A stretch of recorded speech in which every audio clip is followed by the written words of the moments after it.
Assalamualaikum warahmatullahi wabarakatuh. Bismillahirrahmanirrahim. Alhamdulillahi rabbil alamin wassalatu wassalamu ala asyrafil anbiya wal mursalin sayyidina Muhammad wa ala alihi wa sahbihi ajma'in. Subhanaka la ilma lana illa ma 'allamtana innaka antal alimul hakim. Wala haula wala quwwata illa billahil aliyyil azim. Kita sambung muka surat apa? Ya? 20. Kat mana?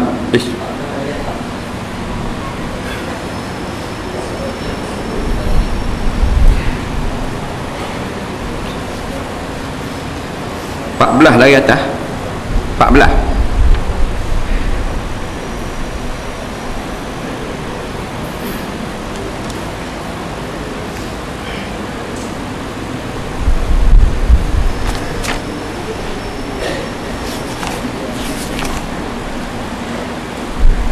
Kata pengarang rahimahullahu ta'ala, seperti yang tersebut dalam hadis Nabi SAW, barang siapa berbuat zina dengan perempuan yang ada suami, adalah dosanya atas laki-laki dan perempuan di dalam kuburnya itu sangat azab sekalian umat Nabi kita semuanya, na'udzubillah. Maka bila adalah pada hari kiamat saya menghukumkan Allah Ta'ala akan suaminya yang dahulu itu dalam segala kebajikan lelaki yang kemudian. Bermula hukum yang demikian itu apabila zina isterinya itu dengan tiada tahu suami. Maka jika mengetahui ia suami dan diam ia suami, nescaya mengharamkan Allah SWT atasnya atas suami masuk syurga, kerana bahawa sungguhnya Allah Ta'ala menyurat ia Allah di atas pintu syurga, anti haramun 'ala dayus, artinya engkau haramlah, yakni masuk atasnya segala orang yang mengetahui akan kejahatan zina pada ahlinya dan diam ia dan tiada cemburuan ia. Kita sambung lagi tentang bab cemburuan. Cemburu ni sifat orang laki-laki, orang perempuan tidak ada cemburu, sifat lelaki. Maka orang yang paling tak cemburu sekali namanya dayus. Dayus ni laki-laki yang suka isterinya berzina. Kalau isteri dia berzina, dia tak suka, dia tak reda, dia tak dayus. Ni dia tahu tapi tak marah, dayus. Azab di hari akhirat sama dengan laki-laki yang berzina tu. Suami sama je, pasal suami reda. Learning reda suami isteri berzina, tujuan nak dapat dunia. Nampak? Kalau suka-suka tu jahat dah. Tak boleh skepeng tu saja, nafsu saja. Learning nak dapat projek. Jadi nak dapat kabel besar, bini nampak guna isteri. Isteri berzina dengan orang tertentu, dapat projek. Projek besar, main jatuh-jatuh. Nampak? Dan isteri tak apa, tak ada hak. Kaya kan? Pitih punya masa. Pitih ni orang nak belaka. Cuma kita ni ada apa benda ni? Ada sempadan. Ada sempadan. Semua orang nak pitih. Ulama nak pitih. Pakai pitih lagi kan? Ini dunia ni beli dengan pitih. Tok Imam nak pitih, Tok Bilal nak pitih. Tu orang curi-curi nak pitih tu. Curi-curi nak jual tak boleh pitih. Dia curi kasut, nampak? Lepas tu dia pergi jual boleh pitih. Dia nak pitih. Popok nak pitih.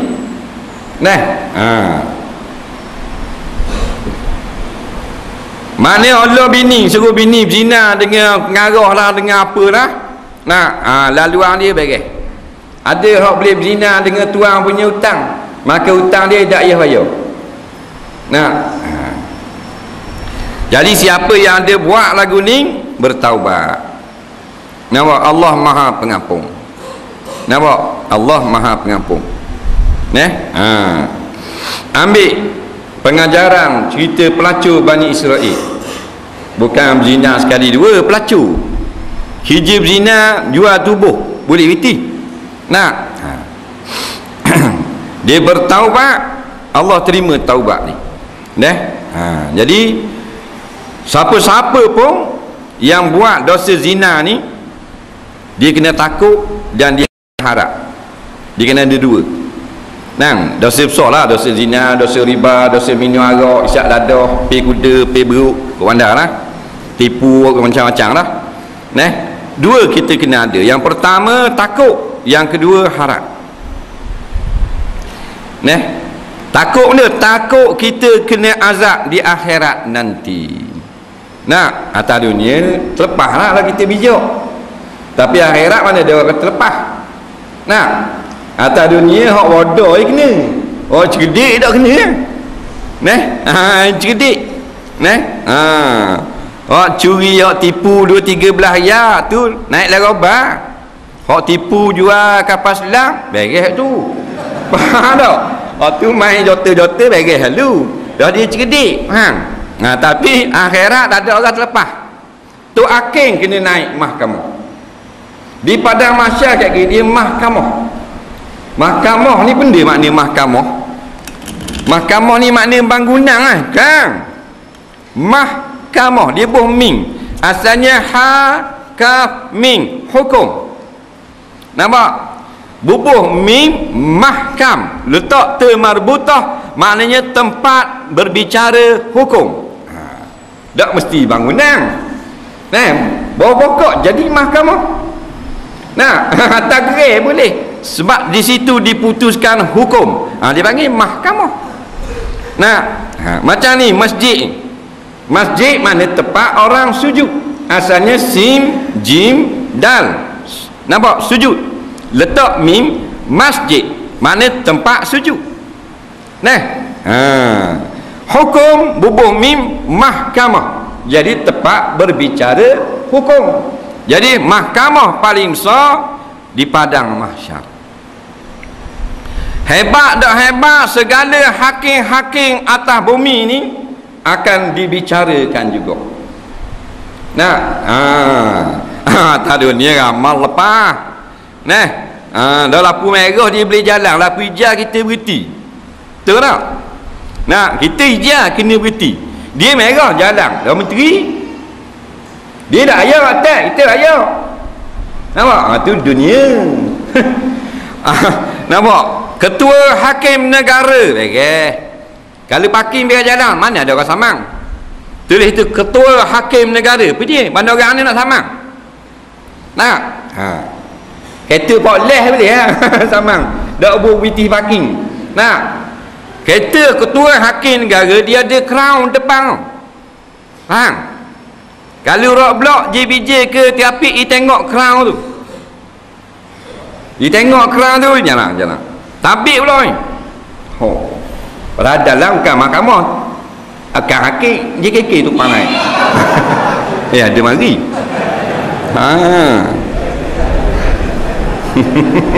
Kalau tahu mari awak ni. Ada masalah sikit di rumah. Kata tuan dia ada 5 hari dah orang ni pok 7. Nyanyi marah orang pula, sesal masalah dan lewat ayat minta maaf. Jadi kita mari lewat ni, kita berhenti awal.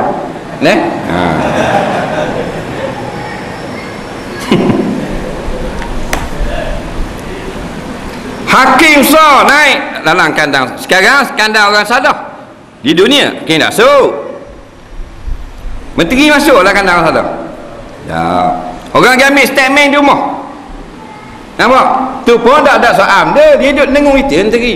Kalau tukar ambil statement tak tulis benda pun main buah gitu. Balik kau dah ambil dah statement. Pasal menteri, pasal raja. Nah, seluruh dunia gitu. Akhirat hakim naik dalam kandang orang salah. Ketua hakim, timbalan hakim. Nampak? Magistrate. Tu orang bakar kulit naka terpela. Naik juga. Tu besar tu. Kalau barang-barang biasa dia pakai baju gitu baju kembang jubah batu raibina tekau. Tu dah besar ni. Kalau besar hakim dia kena pakai kulit naka terpela. Faham? Rambut ketel. Jadi tengok. Tu besar tu. Rambut sini kuning, sini ketel gelulung macam kulit naka. Faham? Orang yang makan kambing dia buat terpela. Tidak uke kita mereka. Khabar. Nampak adab-adab hakim. Nampak mesti memakai serban lebih besar daripada serban orang awam. Kalau orang awam pakai 5 seter, hakim 7 seter. Dia kena besar. Nah, kalau set-set kapung pakai serban ayah haji nipis gitu, hakim dia kena besar serban. Nampak adab menjadi hakim. jubah kena lain daripada jubah orang kebanyakan. Nah, dah ikut British, ambil daripada British, dah ambil hak Rasulullah, dah ambil hak hukum hakam hak Islam, ambil hak British tu. Nah, menteri pun kena bicara juga, semua orang kena bicara. Kalau kita tambah kena, kita buang dulu segala hak kita buat dosa tu. Susu jangan wi napok. Nampak lagu mana susu taubat. Oh dulu berzina sangat zaman dulu ni tok bila dah. Jangan awak dah ingat tok bila nu zaman dulu mung. Nampak paling haliang kan masa KFC itu. Ada ambil gapuang tu ambil gapuang ni. Jangan awak dengar, buang sudah. Gopak dengan dia dengan taubat. Aku menyesal aku berzina gitu. Ramai mana berzina bocik ramai 15 trailer dia dah gapuang. Tak kira 15 trailer ke 5 juta orang perempuan pelacur ke, mung taubat bersih kosong. Bila taubat akhirat ada. Dosa hak dak taubat akhirat baca semula. Nampak? Hak kita taubat dah, Allah saja yang tahu, malaikat pun tak tahu dah. Nampak?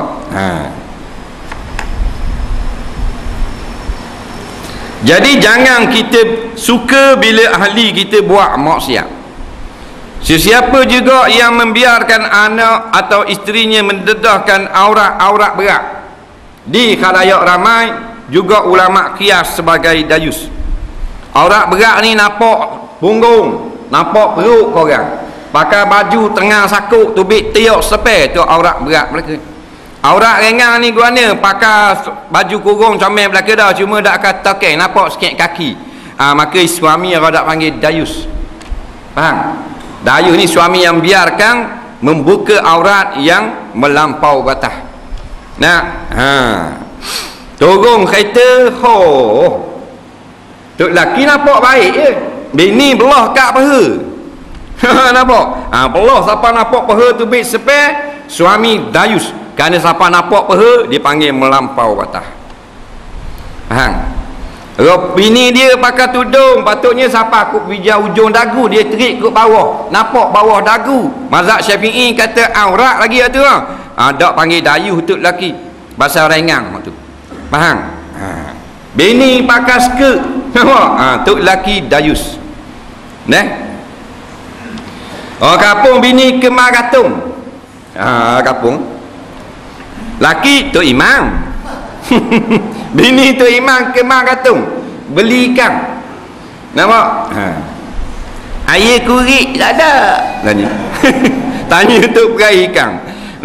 Ni body atas ni tak ada benda. Nampak? Tali baju dalam tu bit sepek, beli ikan. Jadi guana bukan jauh. Tok perai berhenti ikut pintu dapur. Takkan nak bakar jibak kau. Tak?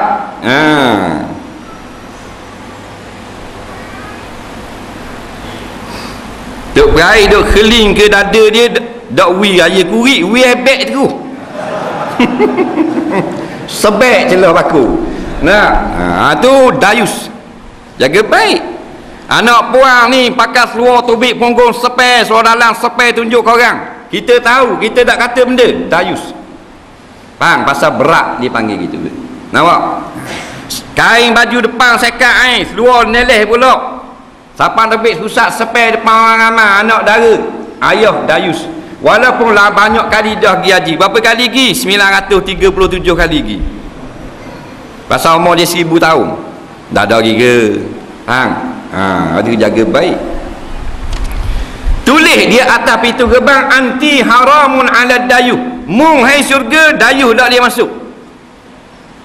Nampak? Dalam ni kita dah ambil berat mana? Tak ambil berat mana? Kita gitu je. Pasal kita jenis orang panggil dak cakna ke agama. Dah ambil berat. Yang kita ambil berat sangat kesihatan. Tu makan minum, pelajaran anak-anak. Tu ambil berat sangat. Jadi kita silap. Maka tiap-tiap yang silap boleh beki semula. Dengan syarat ada satu modal. Mana modal? Umur masih hidup lagi. Dan mampu kerah masuklah kubur tu, dah boleh beki dah tu. Faham? Harapkan orang hidup tolong hadiah Fatihah ke, tolong istighfar ke dia. Kita masih hidup lagi, boleh beki lagi. Beki je. Dari nak beki parak, beki sikit-sikit. Dan suatu riwayat 3 perkara tiada masuk syurga dalam, tiada masuk mereka itu dalam syurga. Pertama, orang menyakiti akan 2 ibu bapaknya. Dan kedua, orang yang dayus. Ketiga, suruh-suruhan kerana berbuat zina. Di antaranya 3 golongan yang tidak masuk di dalam syurga. Yang pertama, orang menyakitkan ibu bapa, sama ada menyakitkan zahir, sepak terajang, atau nyakit hati, dan dia tidak sempat minta maaf, maka tak masuk syurga. Dah tak masuk syurga, masuk di mana? Balik semula dunia, masuk dalam obeng. Arab panggil nar, Melayu panggil neraka. Masuk dalam api. Dah ayah dia pasal apa? Pasal dia neraka kemak dia, maka anak tu masuk neraka. Walaupun siang puasa sunat, malam tahajud, tak pernah tinggal. Jawabnya masuk neraka. Dan mak dia tu mana? Mak dia ada neraka tak? Ketuk dia gitu. Mak tu pula, mak dulu neraka sangatlah, ketuk, masuk neraka pula. Dah tok mana? Tok dengan tok nyang dulu. Tok jahat sangat dengan tok nyang itu, neraka sangat. Tok masuk neraka tak? Dia belegek-legek. Dia tak kira dah. Siapa ada kena buat satu jenayah enak meng tu, dia kena. Batu wal senang sekali, tubu ilallah, taubat kepada Allah. Duduk saja menyesalnya aku buat segala dosa hak lepas-lepas. Nak tidur, ya Allah ya Tuhanku, tolong ampun segala dosa aku. Nampak? Istighfar. Astaghfirullahalazim, mana aku minta ampun kepada Allah Tuhan yang Maha Agung. Allazi la ilaha illa huwal hayyul qayyum wa atubu ilaih. Yang tiada Tuhan selain dia, yang hidup, yang berdiri sendiri, yang gagah, maka aku kembali bertaubat kepadanya. Kata sama. Bab dosa kita banyak. Ataupun baca penghulu istighfar. Dia penghulu besar sekali ya. Istighfar banyak masa. Astagfirullah boleh dah. Kita lepas sembahyang, kita baca astagfirullah, astagfirullah, astagfirullah. Dalam hati biar ingat, minta maaf lah ya Allah, minta ampun lah ya Allah. Faham? Panggil istighfar lah tu. Astagfirullahalazim boleh tak? Penghulu istighfar ni Nabi ajar. Dia ni raja besar sekali lah dalam bab istighfar, dia besar sekali. Biasa adalah ditepek di surah-surah ditulis. Tu penghulu istighfar tu. Kita baca waktu sekali sama dengan 1000 kali baca astagfirullahalazim. Kita nak baca astagfirullahalazim 1000 kali, 100 kali tak dang. 3 kali mbak dah. Allahumma anta rabbi la ilaha illa anta khalaqtani wa ana abduka wa ana ala ahdika wa wa'dika mastata'tu abu ulaka bi ni'matika alayya wa abu zambi faqfili fa innahu la yaghfiru dzunuba illa anta. Faham? Baca waktu sekali sama macam 1000 kali kita kata astaghfirullahalazim allazi la ilaha illa wal hayyul qayyum wa atubu ilaih. Dang lah apa tengok api merah. Oh merah dang ni. Allahumma anta rabbi la ilaha illa anta khalaqtani wa ana abduka wa ana ala ahdika wa ahdika mastata'tu a'udzubika min syarri ma sana'tu abu laka min ni'matika la wa abu zambi faghfir li fa innahu la yaghfiru dzunuba illa anta. Ija congek lu. Faham? Dah set mutu. Dah set muda. Tapi nak khabar maknanya besarnya bacaan. Takkan tak dang. Dah pelan-pelan nak pergi kerja dalam ni. Kerja dekat apa? Dekat 8 dang 2 kali. Dah kalau sehari dia baca sekali, maknanya macam 1000 kali dah. Dah kalau nak tidur sekali, bangun tidur sekali, dalam lift sekali, api lak 3 kali. Tinggal dia pergi dosa. Lecingnya. Dia gitu. Padang tu robar.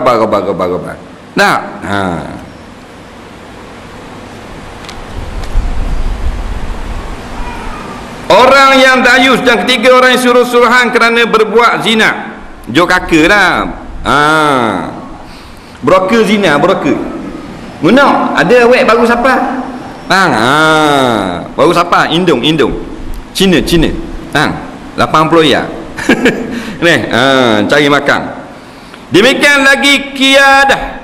Itu pun daripada dosa yang besar. Dan arti kiadah, orang yang bertemukan laki-laki dan perempuan kepada rumah yang lain.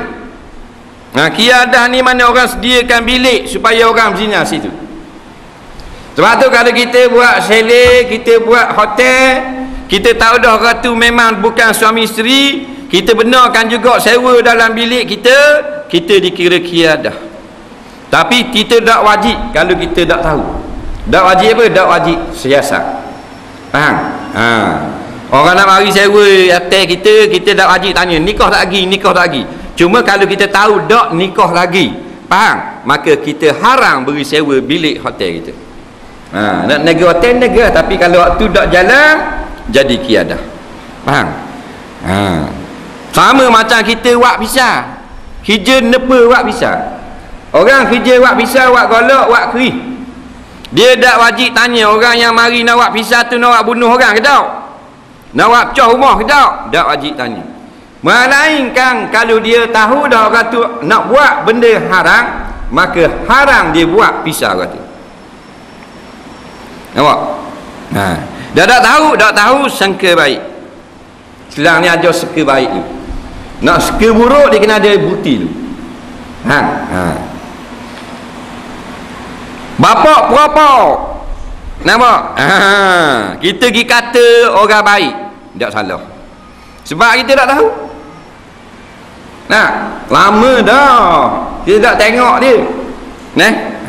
Kita pun tak ingat dah.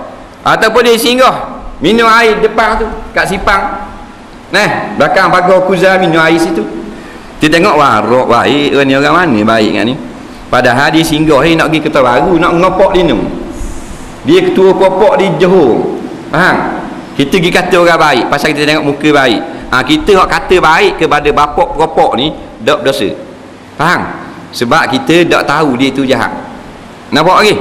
Dan kita tak wajib siasat. Tahu tak tahu orang tu lari dah. Saing kita pun mari ke bomu tak tengok ni. Duduk minum air meja tu. Itu apa? Bapak tahu. Kau tahu Johor. Olehnya tembak. Ya ke tak? Aku tahu Macam dah aku nampak baik je. Bapak berapa? Ketua dia ni besar kali. Dia mana tahu? Aku di Malang. Dia di Malang berapa? Dia tahu faham? Betul kalau mu di Malang. Jadi nak khabar kalau benda jahat kita tak tahu. Dasar kata waktu orang yang buat pisah dia tak wajib tanya nak bunuh orang ke nak buat potong sayur, tak wajib tanya. Yang bolehnya bila dia tahu dah memang orang ni buat jahat, barulah dia tak boleh jual pisah. Begitu jugalah orang nak mari sewa hotel, nak sewa rumah kita, nak sewa bilik kita, nak buat apa benda homestay apa semua. Kalau kita tahu dah dia nak buat zina, haram beri sewa. Kalau beri sewa makan haram. Dah kalau tak tahu duk ingat ke suami isteri, tak apa. Ada pun yang sabit daripada beberapa riwayat yang banyak perimpanan orang yang diharamkan Allah Taala daripada ampunannya bagi segala dosa mereka itu, iaitu 18 bagi pada malam yang diampun beberapa banyak dosa daripada segala makhluk, iaitu malam nisfu Sya'ban. Kerana banyak kebajikan dan rahmat di dalamnya malam nisfu Sya'ban. Melainkan sekalian orang yang lagi akan datang sebutnya tiada mengampun Allah SWT akan dosa mereka itu, kerana mendatangkan kejahatan yang amat besar. Barang yang mengerjakan mereka itu akan dibarang, melainkan jika taubat mereka itu dengan taubat yang nasuha. Baik, malam nisfu Sya'ban ni mana malam separuh daripada bulan Sya'ban. Arak ni kalau bagi 2, 10 bagi 2 jadi 50. 50 dia panggil nisfu. Tapi kalau 30 atau 40 atau 80 dari 10 dia panggil, daripada 100 dia panggil ba'du. Tu bahasa Arab. Bila sebut nisfu dia kena bagi 2 tu. Kalau 6 3 nisfu. Kalau 8 nisfu tu 4. Faham? Jadi nisfu Sya'ban maknanya malam 14 malam tu. Malam ke 15. Malam nisfu Sya'ban ni sebut di dalam hadis, malam Tuhan ampun dosa. Ini memang sabit dalam hadis. Nampak? Cuma tidak disebutlah malam nisfu Sya'ban ni suruh baca Yasin ke, tu tak ada nas. Tak ada belaka. Dah boleh buat dah. Kau pandai nak buat apa pun asas segala kebajikan boleh belaka. Cuma dalam mana hadis buat marilah kita hadis mana pun dia tidak ada sebut suruh baca Yasin ke, suruh tazkirah ke, suruh ceramah ke, tak ada sebut. Suruh semayang ke, suruh puasa ke, tak ada. Yang ada innallaha yanzilu ila sama'id dunya fi lailin nisfi min Sya'ban. Sesungguhnya Allah Ta'ala turun pada langit dunia pada malam separuh daripada bulan Sya'ban. Nampak? Tu hadis ada. Tak khabar surat benda. Sambungan hadis fayar firu, maka Allah memberi keampunan pada malam itu. Nampak? Aksara min sya'ri bani kalbin atau kama qala, Tuhan beri keampunan berjota-jota keampunan malam tu. Dalam hadis tak kata berjota, dalam hadis kata lebih banyak daripada bulu kambing, hak kambing yang paling lebat. Bulu kambing ni berjota-jota kalau kita bilang. Hak duk di telinga 200,000 dah bulu kambing. Dah seekor kambing. Jadi maknanya berjuta-juta keampunan Allah beri ampun pada malam nisfu Sya'ban. Jadi ingat lagi tahun ni mari pula nisfu Sya'ban tak usah bala. Jadi sama-sama bodoh ke diri. Hak surah ni tazkirah. Tazkirah masjid ni baca Yasin. Hak surah ni baca Quran surah lain. Baca. Hak surah depan ni pula telipuk ratik kok anda. Semua tak ada hadis lagi. Faham? Jadi mana-mana boleh pahala lagi. Lepas tu ulama-ulama jawab, apa saja benda kebajikan yang kita buat pada malam nisfu Sya'ban dapat pahala lagi. Jadi tak payah duduk balok. Surah ni tazkirah. Boleh pahala tazkirah. Tuhan kata wazakir fa inna zikra tanfa'ul mu'minin. Berilah tazkirah, kerana beri tazkirah memberi guna pada orang beriman. Ada pahala. Surah penuh pula baca Yasin. Boleh pahala. Nabi kata iqra'u Yasin. Bacalah surah Yasin. Boleh pahala baca surah Yasin. Faham? Surah ni tak baca Yasin, baca Fatihah dengan ayat kursi. Boleh ke? Pasal ada perintah lain. Iqra'ul Quran. Bacalah Quran. Mana segala kebajikan boleh buat belaka pada malam nisfu Sya'ban.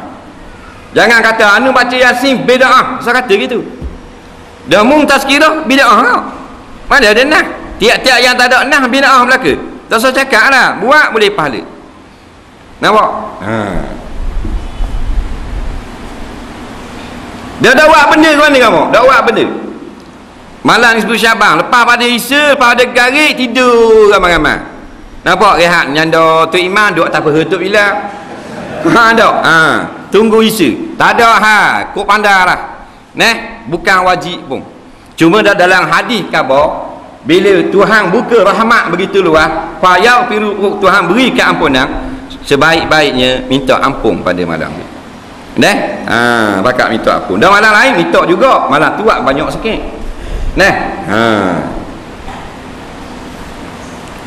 Jadi di antaranya 18 dosa ni tidak dapat keampunan dengan berkat malam nisfu Sya'ban. Dosa lain apa? Hak 18 ni Tuhan tak ampun. Dah mana? Melainkan kita kena bertaubat pada malam ni. Mungkin malam lain Tuhan ampun balik atau tidak ampun. Sebab ampun ni liman yasha, orang yang Tuhan pilih. Baik. Maka yang pertama itu al-qatil, artinya orang yang membunuh orang dengan tiada sebenar. Dosa yang pertama, dosa besar, bunuh orang. Bunuh dengan tidak sebenar. Tak sebenar ni maknanya agama tidak mengharuskan dia bunuh. Kalau agama mengharuskan bunuh, maka tak dosa. Mana? Dalam peperangan, dalam perang. Dia ada peperangan tak aci bunuh. Dia bunuh kita, kita tak aci bunuh dia. Tak baik, tak baik. Dia cerok cocok kita. Faham? Dosa perang kalau kita bodoh. dalam peperangan tak apa. Nampak? Sebab tu dalam peperangan tadi kita baru tengok serangan terbaru. Hari ni 7 hari bulan tau. 7 hari bulan dalam apa benda ni saya lupa. Live leak tadi.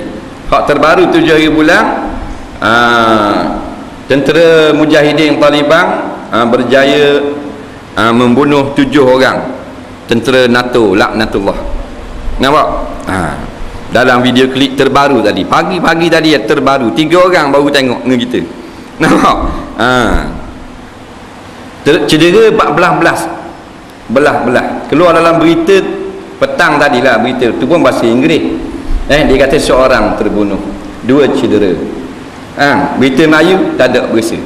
Sekarang ni berita-berita dalam Malaysia, TV1, TV2, TV3 ke apa, jangan sia berita yang menyebabkan orang akan kata NATO kalah. Faham tak? Tunjukkan berita-berita NATO ni menang, gagah Amerika molek dan sebagainya. Kita termasuk tali baru dia kok. Berita pun roi ke dia kok. Padahal kita ni negara Islam. Tak baca berita ikut kita. Nak? Kita baca kata berita kita, dia kata tentera Amerika mengepung pengganah Taliban. Kita dengar berita, ada radio, internet dia ada radio Afghanistan. Nampak? Radio Afghanistan dia banyak. Beberapa hari lepas dia kata Mujahidin Islam, nampak? Sedang menyusun strategi untuk mengalahkan atau membuat serangan ke atas tentera pengganah NATO. Nampak? Jadi negeri Afghanistan kata tentera pengganah NATO. Kita kata hak Islam ni pengganah. Nampaknya. Tapi dah kan dah rakyat tu jenis makan meh campur pupuk. Terang-terang pergi jumpa bapak Yahudi pun sokong juga. Tak jadi apa dah. Jadi panggil kering. Macam kaki orang panggang. Kaki orang panggang kalau jirit juri ada boleh disko atas duri. Kaki kita memang sakit dah. Ada duri halus je. Jangan ambil ketua orang panggang. Jalan gitu atas bara atas duri. Ada duri ni bong dia patah lah ke bahagian kaki dia. Maknanya gitulah. Dah terlapuk dah 50 tahun orang bodoh. Bukan bodoh letak bodoh. Faham? Bunuh orang dengan semua dalam peperangan. Bunuh orang-orang mari nak tikang kita tikang dia untuk menyelamatkan diri. Ada apa tu? Bapak masuk dalam rumah dengan parang apa semua, kita ambil nampak mata pong tembok kembur tubik otak lekat di SF itu otak. Tak apa tu. Faham? Menyelamatkan diri kita. Faham? Bunuh orang haram ni bunuh kerana berebut harta. Bunuh berebut awet. Berebut awet bunuh. Macam mana? Berebut orang bunuh orang ada. Kalau takat tumbuk stage 2 boleh tahan kira. Masa panasan. Comel sangat. Ni apa ke bunuh? Apa tak ada orang puang lain bidadari. Bidadari sungguh. Bidadari dada dia tubik cahaya. Pakai baju 78 nampak orang peti, bersinar-sinar orang peti. Niat kita duk berebut gocah hanya awet, tengok awet kaki cekang. Tayau angin. Dak padang lah.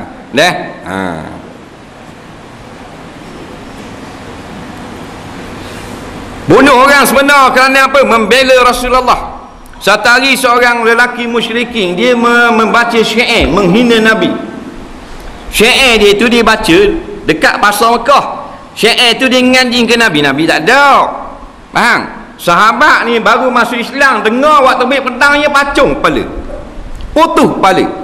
Nampak? Kalau khabar ke Rasulullah, Rasulullah kata mu boleh syurga lagi. Nampak? Pasal apa? Pasal orang tu hina Rasulullah. Dia waktu terbit petang putus dulu kepala. Tu orang kasih Rasulullah. Kita orang kata ke Nabi ada sokong situ. Tak ada apa-apa. Habis kuat kalau nak tambah sokong bila kita kena peri kena atas kepala baru serik dah baru tahu. Berak nak nguniwi 3 ya kau hulau.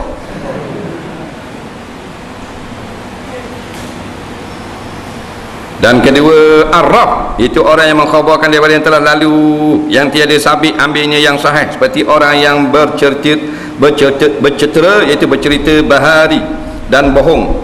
Bahari ni maknanya cerita lawak, cerita pelawak, bukan melawak kelakar. pelawak mana pelebong.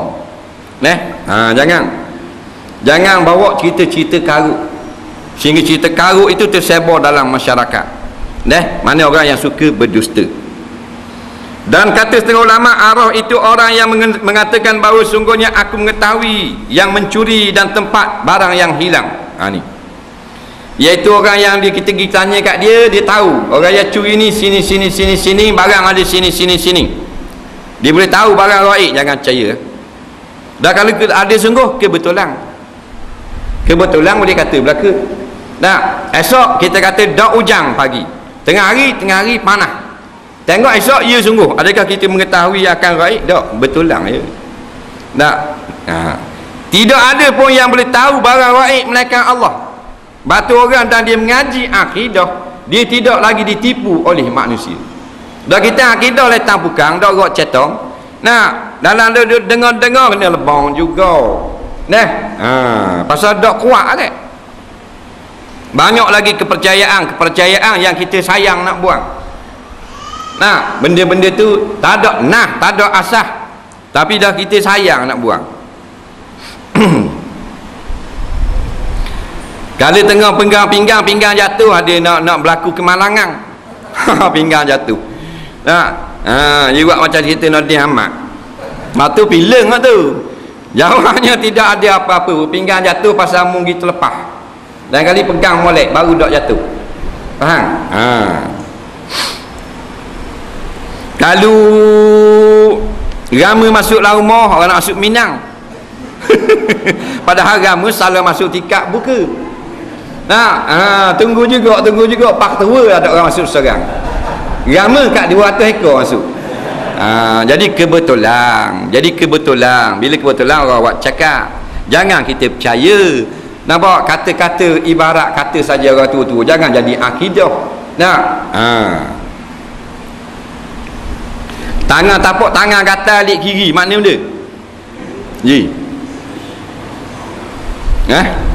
Kalau lihat kanan nak lepas orang. Rasa kata ya tangan aku ni. Nak lepas orang. Kalau galik kiri nak lewat isang. Mu jangan percaya aku reka je. Jadi benda-benda tu jangan jadikan sebagai akidah kepercayaan. Benda-benda tu cakap-cakap kosong sahaja. Kenyik mata alik kiri. Kenyik mata alik kiri. Main ni. Nak boleh saka orang tua kata.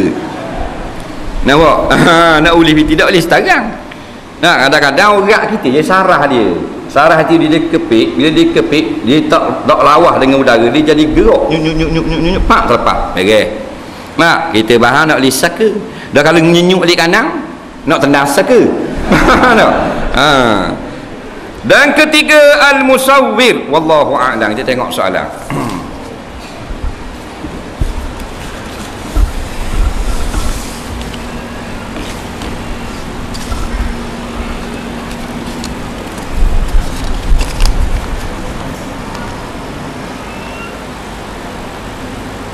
Saya akan melanjutkan pelajaran di Amerika. Apakah persediaan rohani yang saya perlu lakukan untuk mengelakkan cabaran di sana?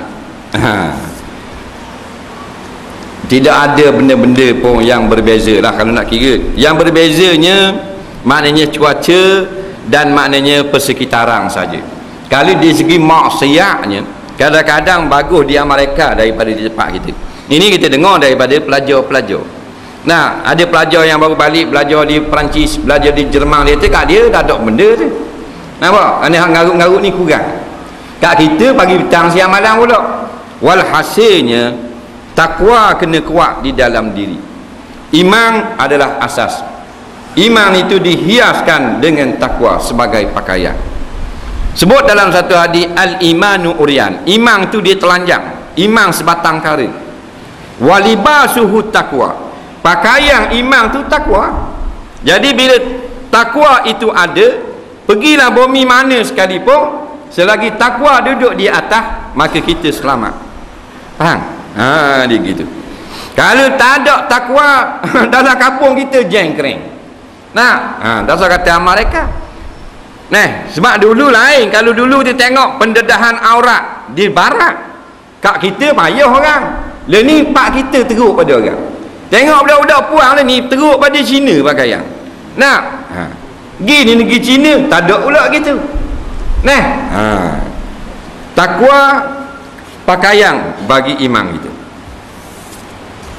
Soalan seterusnya. Haram suami memuaskan nafsu dengan anggota badan dia sendiri. Bagi yang ada isteri, dialah yang harus melayan. Tapi pada laki-laki yang belum kahwin, apakah hukumnya dia memuaskan nafsunya dengan anggota badannya sendiri? Jawabnya, Nabi jawab 1400 tahun dulu. Orang muda-muda kahwinlah. Faham? Kahwinlah. Kerana muda ni dia mari nafsu. Ya ma'syara syabab, orang muda, geng muda orang kita. Faham? Nampak? Mana mu orang muda ni nafsu kuat. Faham? Maka manis tata minkum al-ba'ah, siapa yang mampu fal yatazawwaj, kahwin. Itu obat dia. Nah, dak li nak kahwin lagi, belajar lagi ni, nak tunggu habis sekolah dulu tapi nafsu kuat. Kalau gitu fa alaihi bisyam, puasa. Tu saja. Nah, ni ada ustaz tu kata boleh onani pula, boleh puas nafsu sendiri pula. Nak pasal apa? Pasal ada pitih nak nikah. Bodohnya ustaz. Dah boleh, Nabi ajar lama dah, mesti berpuasa. Puasa boleh pahala ni. Nah, nafsu kita ni tak ada benda. Tak ada benda sebenarnya. Dia kosong gitu. Nah, dia macam ke awang, macam mimpi. Dalil macam kita nak ke orang puang, ke isteri kita. Faham tak? Nah, nak sangat, bini kata kat gia sikit, marah dulu. Dah dia nak ke betul-betul orang. Nah, lah bini tengok panggang ikan kering. Nah, takut angguh pula lah ni, yang biar sesal dulu. Lambat umur, kalau kita nak lambat umur bunyi. Nah, macok tu lah bilik, tegang, sepak kati-kati, gobok, tendang. Bini lambat lagi, nak tunang hajat dia. Nah, musang telur ayam kapur ni, kulit je 2 tong. Gepah pula Abatul Sauda 21 T, obat beca 3 suku aung. Power. Marah pula tu, musang tu lambat lagi tu. Berak bini masuk dalam bilik. 2 minit je. Tu nak khabar nafsu faham ni. Tu lah patu mana. Bini kata, kau nak mau? Dah ni bukan nak buat gurau, nak cerita buat faham tak ni. Tu nafsu, gitu ya, ada benda. Ada benda pun orang tulis mu suka ke mu sendiri. Faham tak? Tu sajalah, mencak dia gitu lah. Nafsu kalau nak kabur gitu, kita boleh out sebenarnya. Mana kalau kita lawang dia, ada benda pun. Faham? Jahat kita ngalah ke dia. Maknanya kita lawan dia, kita tak buat lagi benda-benda haram seperti itu. Pasal ada nak nikah, kita lepang boleh nikah, kita puasa dulu, tak ada apa. Bukan jadi tubik inguh ke mata. Faham tak? Bukan jadi berok gagak. Nah, boleh ada apa? Dia acah kita saja. Tengok hak boleh-boleh dah. Ada benda. Tok Guru Gayung 5 minit. Ada benda kan? Anak buah dia 2 minit gitu kan. Lo cakap besar ni lepak tak? Nah. Tengok Misa ni Misa tengok pakai ni. Tak ada 2 jam setengah. Kadang nak 2 kali nyawa. Apakah hukumnya kita namakan binatang yang kita memakan binatang yang disembelih oleh orang UMNO? Dah apa pula?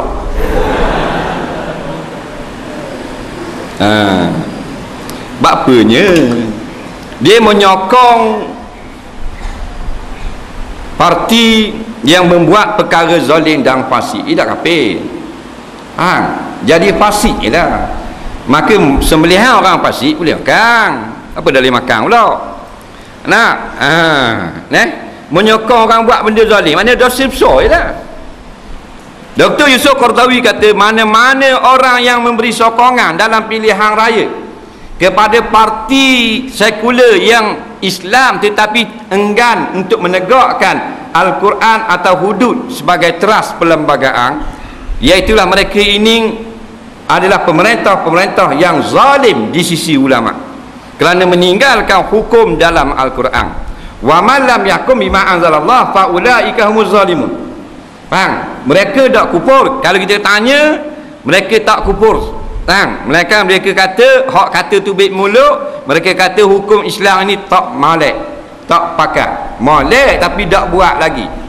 Zalim. Fa ulaika humuz zalimun. Jadi ulama kata orang zalim sembelih boleh makan. Yang dah boleh makan kafir lelek-lelek tu.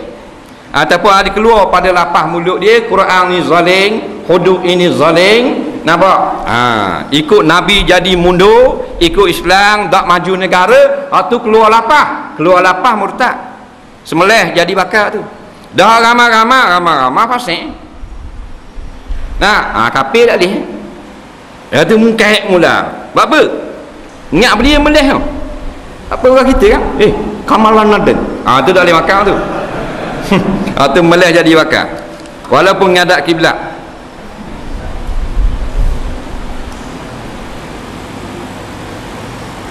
Apakah azab yang Allah berikan kepada laki-laki perempuan yang memuaskan nafsu sendiri? Apakah dengan ianya akan dikira zina?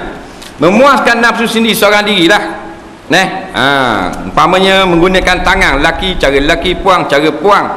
Jawabnya dosa dan haram di sisi Allah, tetapi tidak dikenakan hukum hudud. Dia seorang dia. Haram tetap haram. Dia tidak semua benda haram. Dia ada hudud. Hudud tu berzina. Dia hak besar tu. Kalau isteri dicerai suami, tempoh edah 3 kali suci, tapi lepas suami cerai, isterinya tak datang haid. Macam mana? Mahu penjelasan. Jangan bila tak datang haid, kira dengan bulan saja. Jadi 3 bulan. Nampak? Tak ada haid dah. Lepas cerai tak ada haid. Bila tak ada haid, kira 3 bulan. 3 bulan daripada tarikh cerai habis edah. Contoh mudah, kira dengan bulan Islam, jangan kira dengan bulan orang putih. Dia kena cerai 1 hari bulan Rejab. Faham? Nak kira 3 bulan. 2 hari bulan Syakban, 1 bulan. 1 dia kena cerai 1 bulan Rejab. 1 hari bulan Syakban, 1 bulan. 1 hari bulan Ramadan, 2 bulan. 1 hari bulan Syawal, 3 bulan. Dah habis lagi dah. Habis 2 hari bulan Syawal. Faham kan? 1 bulan Syawal tu ngelah. Edah.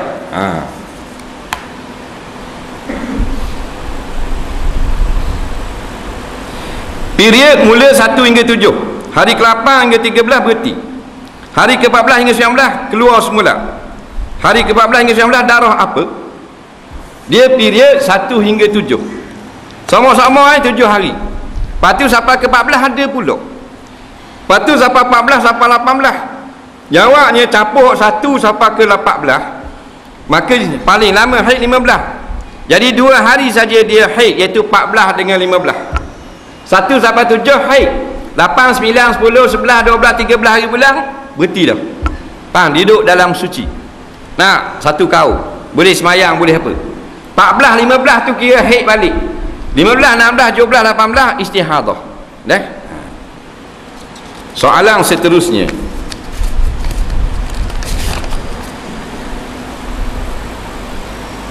2005 saya tinggal puasa 8 hari. 2006 20 hari. Kau bagus. 2007 2 hari. Bagus. Saya ingin bertanya pada ustaz, berapakah bagaimana saya mahu selesaikan semuanya?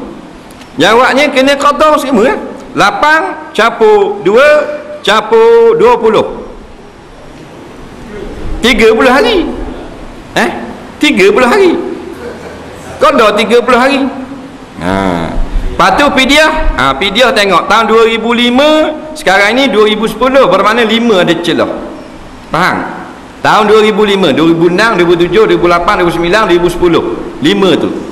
Jadi 2005 8 hari. 8 hari 8 kali 5 apa? 40 cepak. Tahun 2006 20 hari. Bermakna ada 4 tahun saja tikar. 20 kali 4 80 cepak. 2007 2 hari saja, tak bayar lagi. Jawabnya 2007, 2008, 9, 10. 3 tahun saja. 3 kali 2 6 cukup.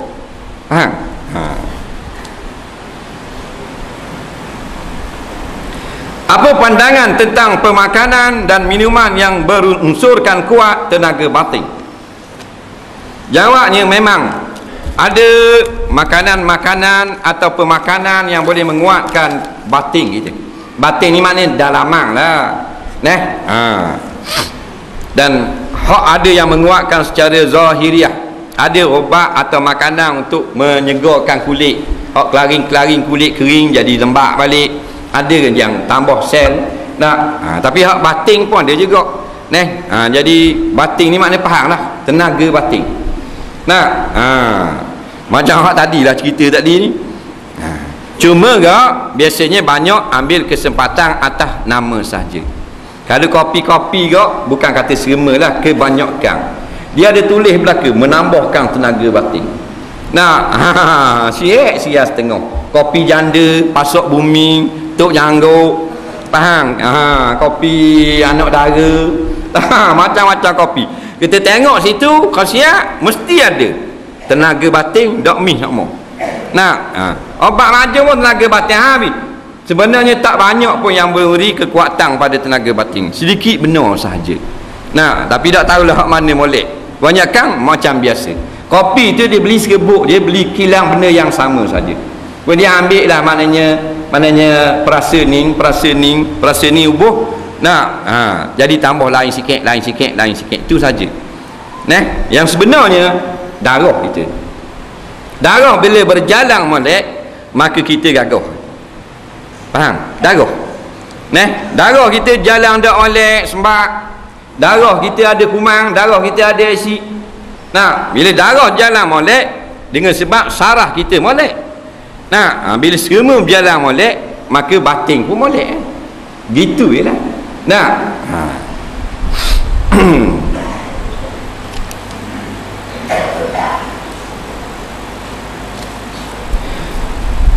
Kawasan rumah berbatu. Satu hari nak naik motor bawa laju. Saya sampai dekat rumah, dak dah nak break, lalu saya jatuh berdebak. Bahagian lutut dan beti saya tercedera. Luka tu dalam juga sebab jatuh atas batu. Bila kena air, saya rasa pedih. Lalu saya balut luka itu dengan kain. Pada malam itu saya tidur dan mimpi basah. Esok harinya saya nak mandi junub. Saya katakan air seluruh anggota badan kecuali tempat yang kena luka. Lepas mandi saya tayamum. Soalan saya, betul tak cara itu? Betul dah. Gepah motosikal, nampak lutut berlubang, bang di batu. Jadi bila kena air, bahaya. Dia pun pasta, kemudian mandi junub. Dia pun tayamum ganti kat lutut ni. Betul dah tu. Jadi dalam bab mandi junub, tayamum dulu boleh, baru mandi dulu boleh, baru tayamum. Cuma nak khabar saja, kita tak boleh kalau takat pedih tak boleh tayamum. Dia nak tayamum ni maknanya kalau kena air kohor borok. Kalau kena air jadi lambat baik. Kalau kena air jadi kohor parok. Kalau kena air jadi tubik darah semula, baru boleh tayamum. Takat pedih tak boleh tayamum. Kena pedih. Faham? Pedih tidak rukhsah. Memang pedih, luka sikit pun pedih kena air. Pedih tak beri keringanan tayamum. Biarlah kita tayamum sebab apa? Kalau kena kohor larat, kena air, dia jadi bekok, jadi tetah jahit, baru tak apa tak kena air. Soalan seterusnya, mak sepupu pernah kata jika sekiranya Parlimen Kuala Terengganu dimenangi oleh PAS, maka beliau nak jemput Presiden dan calon Parlimen untuk makan di rumah. Adakah ini termasuk dalam nazar sehingga hari ini beliau tidak peluang menjemput keduanya? Dengar molek nazar dengan dok nazar. Nazar ni wajib tunai. Lagu mana dekat nazar? Kita kata aku bernazar kerana Allah. Nak jemput, nak panggil orang ni makan di rumah, nak jamu orang ni di rumah, wajib tunai. Lapah nazar. Yang kedua tak sebut nazar, wajib atas aku. Dia kata gitu. We makan korang ni esok hari, apa wajib tunai. Tapi kalau kata saja kalau ada biti nak ajak tu orang makan di rumah, kan nazar. Hak tu sunat saja tunai. Faham? Nazar kena kata aku bernazar atau wajib atas aku. Itu baru jadi nazar.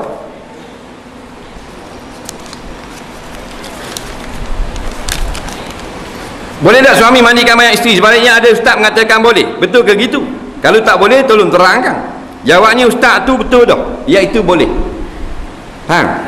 Mayat ni dia boleh timbal balik. Suami boleh mandi mayat isteri, isteri boleh mandi mayat suami.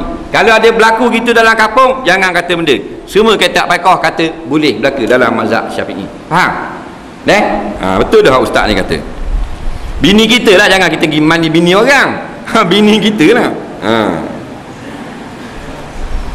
Macam mana niat sembahyang jenazah? Laki-laki, perempuan dan seterusnya hingga selesai, tolong terangkan. Jenazah ni seorang depan. Nah, laki-laki lah. Senang saja. Laki-laki puang senang saja. Allah, aku sembahyang atas jenazah ini dengan 4 takbir fardu kerana Allah Ta'ala. Allah, aku sembahyangkan jenazah ini. Nampak? Atau aku sembahyangkan atas jenazah ini dengan 4 takbir fardu kerana Allah Ta'ala. Kalau makmum kata makmum. Kalau seorang lah. Ini tu maknanya mayat puang boleh, mayat laki pun boleh. Mayat tu ada dua. Aku sembahyangkan ke atas mayat ini atau kedua mayat ini. Lihat. Niat tak payah. Dia tukar masa doa. Kalau dua orang mayat, Allahumma fil lahuma warhamhuma wa'afihima wa'fu anhuma, belik itu sikit. Kalau mayat puang belaka 3 orang, Allahumma fil lahunna wa'afihinna wa'fu anhunna, jadi belik sikit. Niat mudah. Ramanya mayat ada lelaki ada perempuan, aku sembahyangkan atas semua mayat ini. Tak apa. Daya sebut jawatan, daya sebut nama. Tangi sebut nama pula. Dah kalau sebut nama jadi mana? Sebut nama sah, syarat jangan salah nama. Allah, aku sembahyangkan atas mayat Mamat bin Sa'id ini. Lagi kata gitu. Betul sungguh nama kita, betul sungguh sah. Tapi Allah tak suruh kata atas mayat ini sudah. Kawang terlanggar seekor babi, kereta rosak teruk. Dia telefon orang Cina ambil babi itu. Dia bagi tahu Cina tu dia mau baiki kereta. Cina tu beri duit padanya. Setelah baiki kereta, duit masih ada baki. Lalu dia guna duit tersebut untuk belanja makan minum. Adakah duit itu dikira duit babi? Adakah duit itu boleh digunakan untuk belanja tertentu? Kalau haram, yang ada kaedah untuk jadi halal. Baik. Dia langgar babi, pecah bumper depan. Potong wajah. Ada bumper, mak kepek. Mari Cina ambil babi. Nampak? Gua ambil lah, lu tak nak makan. Gua ambil. Dia pun duduk belai-belai depan. Allah, dia ulok nak baiki ni, biti tak ada ni. Toke tu ambil lah, siang kat kamu baiki lah 50 ya. Boleh makan. Sebab tidak ada kita jual babi, dia tak jual. Yang tak boleh makannya, aku jual semua babi ni. Nampak? Aku jual babi ni. Nak buat baiki kereta. Toke kata tak apalah, 200 ya lah. Nak? 200 lah. Mari tak rumah makan-makan. Tu tak boleh makan tu. Ni tak ada kena-kena ni, suku dia agak suku tau. Dia tengok duk belebel tak ada piti nak baiki bumper ni, Cina tu pun hukumnya harus lagi makan. Faham? Soalan seterusnya.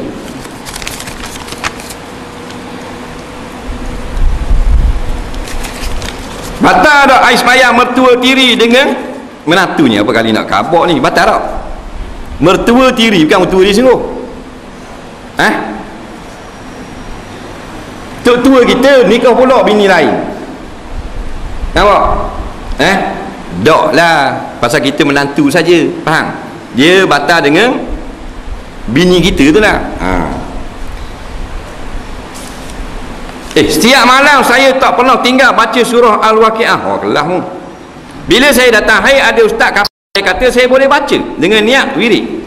Disebabkan saya tak pernah tinggal bacanya. Adakah betul kata ustaz itu? Ya, ada ulama yang beri pandangan seperti ini. Dengar baik. Suti Quran tu, dia ada datang pula dalam hadis yang mengatakan baca ayat ini pada malam ini, baca ayat ini pada waktu tertentu. Jika datang hadis suruh kita baca pada keadaan-keadaan tertentu, maka ayat itu boleh kita niat zikir. Al-Waqi'ah termasuk di dalam suatu hadis sunat dibaca pada waktu malam. Jadi dia termasuk dalam surah zikir. Faham? Tapi tak datang hadis suruh baca surah tu, kita pergi ambil surah tu pergi niat zikir, tak boleh.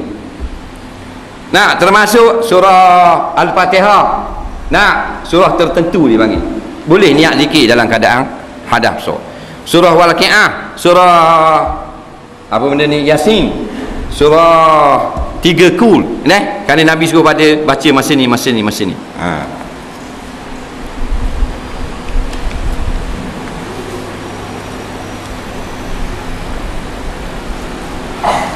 Bila boleh datang ke masjid lama cerang ruku Semerak Pasir Putih? Sebab kita rasa lama dah, kita jemput belum puasa Ramadan lagi.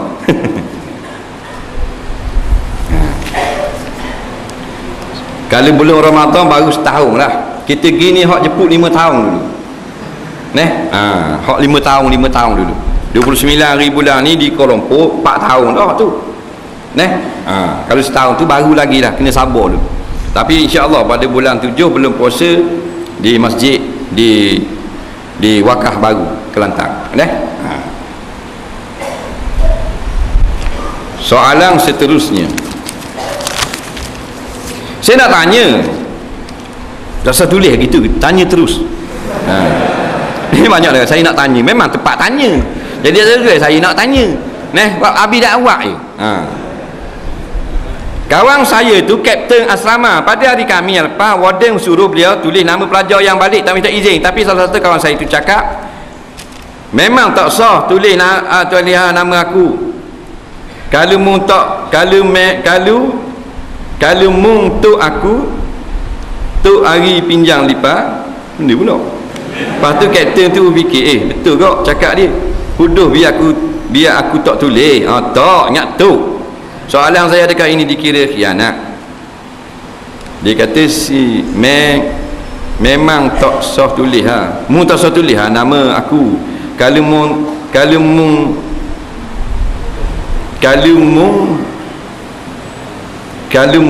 tu aku tak faham je. Kalau mung tu aku kalau mung tu aku tak wi pinjam lipat. Tak faham. Tulis mula Soalan seterusnya, bolehkah kalau kita niat 2 solat dan 1 solat sunat? Berlaku khilaf di kalangan ulama-ulama pada masalah 1-2 solat niat dalam 1 solat niat dengan 2 solat. Buat 1 solat aje. Maka jalannya jumhur ulama katakan tak boleh. Tak boleh. Melainkan beberapa masalah seperti solat tahiyat masjid. Kita dak niat tahiyat masjid, kita pergi niat tahiyat masjid sekali dengan qabliyah maghrib, maka ada ulama fiqh kata boleh. Dia masuk tu nak solat qabliyah maghrib atau qabliyah isyak. Orang pergi qomat, orang pergi qomat dah. Jadi kalau takut orang qomat, tak dang masa dang 1 saja semayang, maka dia boleh niat 2. Allah, aku semayang sunat qabliyah isyak dan tahiyat masjid, boleh. Cuma setengah ulama kata baik tak sah niat gitu. Sebab bila kita semayang belum duduk, kita masuk, walaupun niat qabliyah isyak, jawabnya itulah tahiyat masjid, maka kita semayang dapat 2 pahala, tak payah niat 1 je, niat qabliyah isyak, dapat pahala qabliyah isyak dan dapat tahiyat masjid. Kerana jumhur ulama kata tak boleh niat 2 semayang dalam 1 semayang saja. Soalan seterusnya,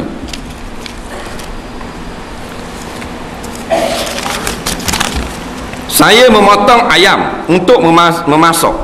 Bila basuh ayam, darah masih ada. Adakah saya patut basuh ayam beberapa kali sehingga darah hilang? Dan adakah saya patut siram sambil membaca selawat? Jawabnya tak wajib, tak sunat pun maknanya basuh ni berselawat. Cuma kalau kita nak selawat memang boleh pahala. Tidak disunatkan selawat masa basuh ayam. Tapi kalau masa basuh ayam kita selawat, boleh pahala. Macam tak ada ulama kata sunat baca selawat ketika start motor. kita pun start motor kita baca selawat, boleh pahala. Selagi mana ada darah yang mengalir, maka wajib dibasuh sehingga tanggal darah yang mengalir. Darah yang duduk dalam isi ayam. Darah mengalir tu kita basuh tak cuci mana? Bila cuci dah, tinggal darah yang lekat pada orak saja atau tulang, darah itu dimaaf pada syarak. Saya niaga buah tak habis jual, saya niat sedekah pada pelanggan. Buah-buah itu bukannya buruk tapi kecut sikit. Adakah patut saya sedekah buah yang kurang elok itu? Dia ni orang niaga, tapi bila dah habis buah baru bagi surat. Mana kalau ada awal dia bagi surat, kalau habis selenggok rasa surat. Jadi bila dah habis baru boleh rasa buah dia. Jadi bila begitulah sedekah kita kurang pahala. Niaga buat kuih-kuih, kita makan barang makanan, Bila habis licin, barang piti semua. Kalau dah habis, buat lagi surat. Jadi pahala sedekah kurang. Boleh, tapi sedikit. Dah kita niaga makanan, niaga buah, cerik dulu bagi yang sedekah korang. Buka kedai, nah, ambil dulu buah baru, boleh 2 kilo, bagi yang sedekah. Tu pahala penuh dapat. Sebab kita tak ada arah. Taruh buruk dekah ha. Walau nampak lebar sikit. Nah, yang sebenarnya pahala sikit. Dalil takut jadi macam Habil dengan Qabil lah. Habil bila Tuhan suruh sedekah, Habil beri buah molek-molek. Qabil beri hak uduh-uduh kecup-kecup. Nah, soalan terakhir, saya beli barang kedai Cina. Tokai cakap harga 3,000, boleh hutang. Saya bayar muka 200,500. Lepas seminggu sampai surat agreement sebut harga tunai 3,000, harga hutang 5,500. Selama 3 tahun saya telefon tokai kedai untuk menyerah balik barang ni, tapi tokai kedai tak datang ambil. Dia beri peluang untuk saya bayar juga ansuran. Saya telefon juga suruh dia ambil, tapi akhirnya tak datang.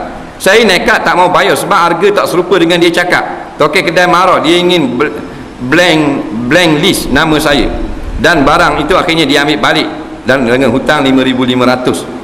Apakah hukumnya? Saya tak mahu bayar. Apakah berdosa saya dengan tokai itu? Macam mana pula saya dengan Tuhan? Jawabnya, kalau daripada asal harga lain, kemudian bila kita dah ambil hutang tiba-tiba jadi harga lain, maka pembelian itu tidak sah. Tuan punya barang wajib terima balik barang dan serah balik pitih orang. Tapi kita duduk dalam sebuah negara yang tidak mempraktikkan Islam dalam negara kita, maka biasanya menimbulkan masalah. Nah, ingatlah, bila kita bayar, kita dah setuju beli jual kedai cici ni harga 1,000, bayar 100 bulan, tiba-tiba tengah jalan 3 bulan kita kapal 1,300 pula. Dah boleh gitu? Mana boleh ambil cerik duit orang gitu? Biar putus lalu hutang tu berapa. Bila putuslah hutang tu berapa, maka sah jual beli. Bila tak sama harga dengan orang yang membeli dengan tuang punya barang tak sama, maka akad tidak sah. Bila akad tidak sah, barang yang ada tangan kita kena pulang balik, pitih ada tangan orang pulang balik. Jadi insya-Allah kita bertemu lagi di lain kali. Wallahu a'lam. Bismillahirrahmanirrahim. Allahumma anfa'na bima 'allamtana wa 'allimna bima yanfa'una. Rabbana zidna 'ilma. Rabbana atina fid dunya hasanah fil akhirati hasanah wa qina azabannar. Wa sallallahu sayyidina Muhammadin wa ala alihi wa sahbihi wasallam. Walhamdulillahirabbil alamin. Assalamualaikum warahmatullahi